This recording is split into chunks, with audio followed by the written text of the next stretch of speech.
Қызды өліп кетсең теуге болмайды. Ал тептің сен жарайды. Сол кезде қыз баланың жатырына басқа бір жеріне зақым тиді. Қазір балалар өте әлсіз. Оның миындағы зақымды әлі айтпай қояйын. Ол миына ешқашан кешірмейді сені. Бала ұрғанды кешірмейді. Осы мен тыңдағандардың барлығының есімде бар, айтыңдаршы. Папаң сабағаны есімде ме? Ұмытып қалдыңдар ма? Пролкамен ұрғанын, боқтағаны, тепкені, аяғына етік киіп алып. Ұмытып қалдыңыздар ма? Мен тепкен, мен кешіріп жібердім деген адам мені былай кешірмеген, ол кешірмейді, ол жай сөз ол. Мен әкем мені боқтағаны ұрғанды айтпай ақ қояйын. Боқтағаны ұмытып қалдыңыздар ма? Айтыңыздаршы. Сен өзің ұмытып қалдың ба сен тепкен ұрғанын? Содан мен жақсы болдым деп тағы көкірегін көтеріп айтып қойсың. Ол ешқандай емес. Ешкім ұмытпайды. Ешқашан ұмытылмайды. Маңыздар. Мына жақтағы травмасы ол мәңгілік қалады. Өмір бойы қарғап өтеді сен. Өмір бойы сенің істеген әперген ден рождениеңді, подаркың, сенің мамасын жақсы көргенің, боққа тұрмайтын нәрсе ол. Жай нәрсе ол. Ұрмаңыздар. Ешқашан ұруға лайықты емес.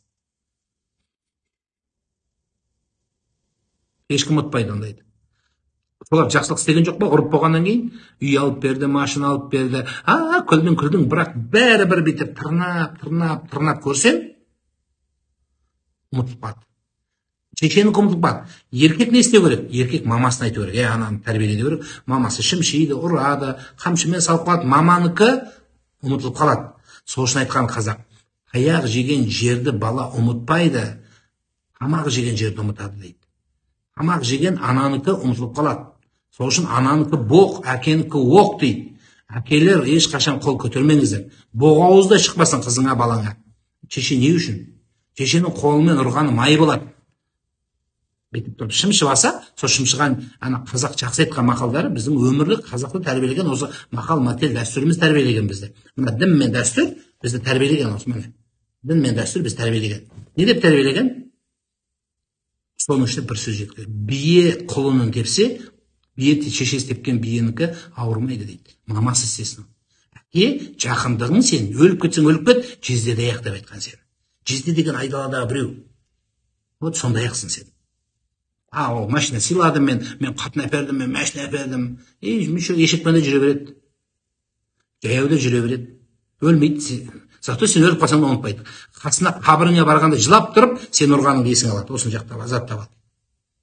Әкесі баласын ұрса, сен өлесің, өлген кезде келеді қызың, балаң жылап тұрады, қабірдің басына сағынады, әкесің бәрібір, бірақ сен тепкені ұмытпайды сол кезде. Басқаны ұмытады. Машина да ұмытылады, дүние де ұмытылады, таяғы да ұмытылады, ақшасы ұмытылады, каспиймен берген бәрі ұмытылады, оның бәрі ерунда. Бір рет бір қуанышты бәрі ұмытылады. Бірақ ұрғаны өлгенше ұмытпайды. Нұрмаңыздар.